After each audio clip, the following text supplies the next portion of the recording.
do anything to be somebody, you get shit like this. So check it out. He's at Uptown. Al B. Sure.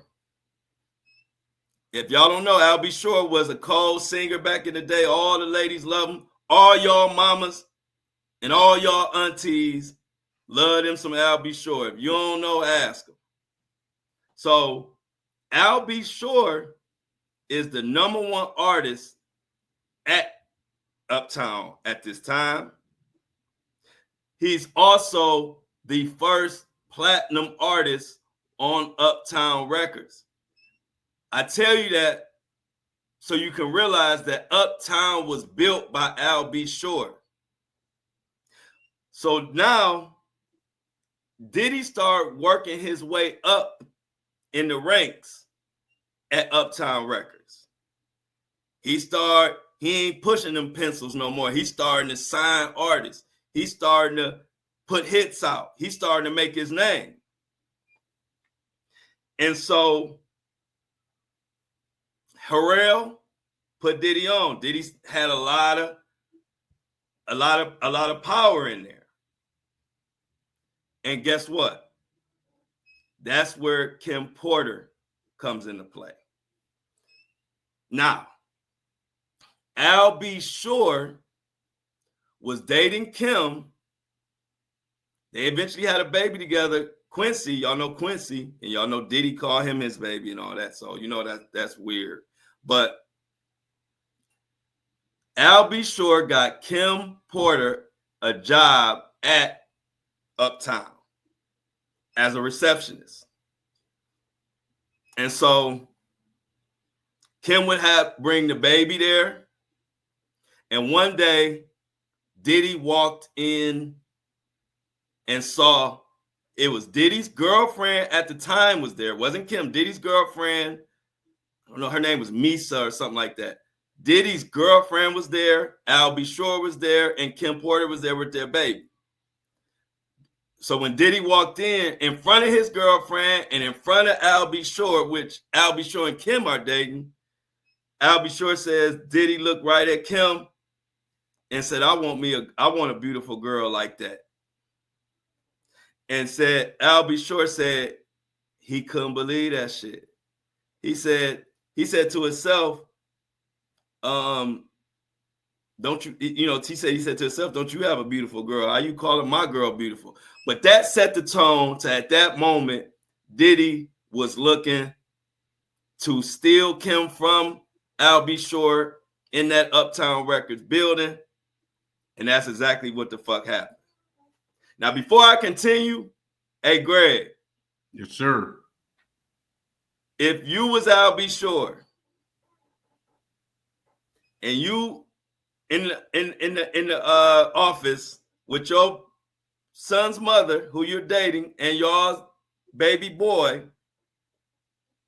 and Diddy walk in and look square at your woman and say, I want me a beautiful girl like that. You gonna just let it, you gonna just let it ride?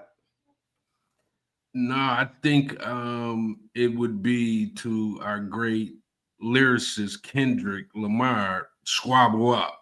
I think that's what that would have been.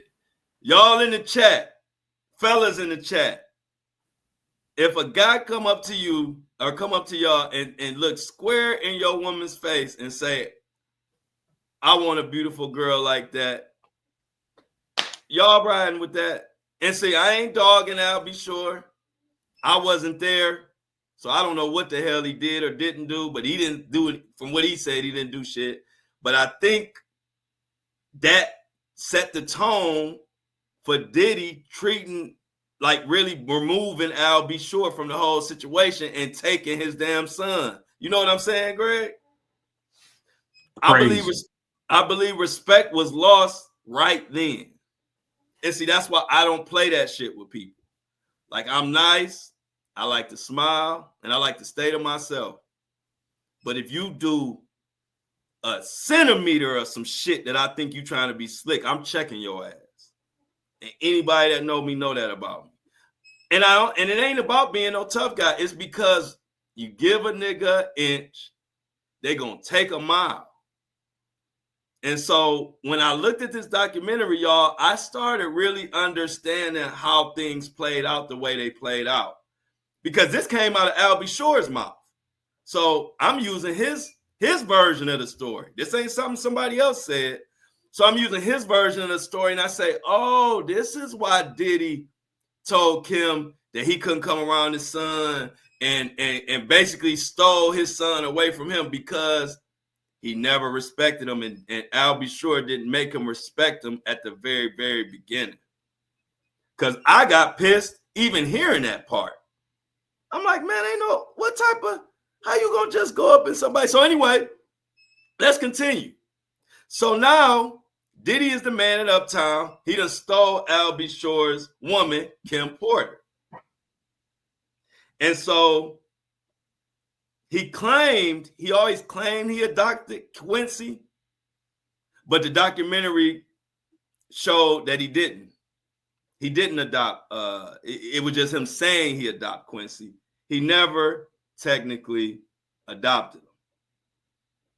Now this is when it started going crazy. And this is where a lot of rumors and a lot of speculation is. Nobody knows. Now Diddy was doing his thing, but everybody say he was not in no position for no damn near $60 million check. But y'all guess, y'all know who gave him that $60 million check when he left, when he was going through that Uptown shit and starting his own label, Bad Boy. Y'all know who gave him $55 million, right, Greg?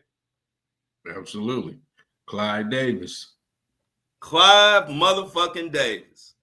Now, Clive already said he bisexual and this and that and freaky, whatever.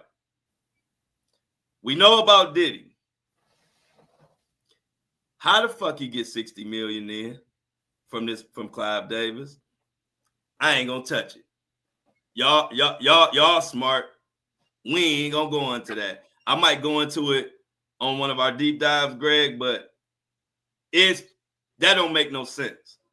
But it all adds up. Now he's launched Bad Boy. And when he got that big ass check, that's when the all-white freak-off parties were born. He bought an all-white mansion in the Hamptons and 1,000 bottles of baby oil, and it went from there. He bought all the baby oil. Now, that wasn't in the documentary. That's just some shit I'm throwing in there. But you know he bought baby oil. Am I lying, Greg? He bought a lot of baby oil. He bought a lot of baby oil. And so that $55 million check from Clive, he done stole Albie Shore's woman. Now he is throwing neighborhood parties in the Hamptons that got all celebrities getting freaky. He officially Mohawk Diddy now. They said it was all kind of drugs. They said it was all kind of bucking nakeds going on, just like Janice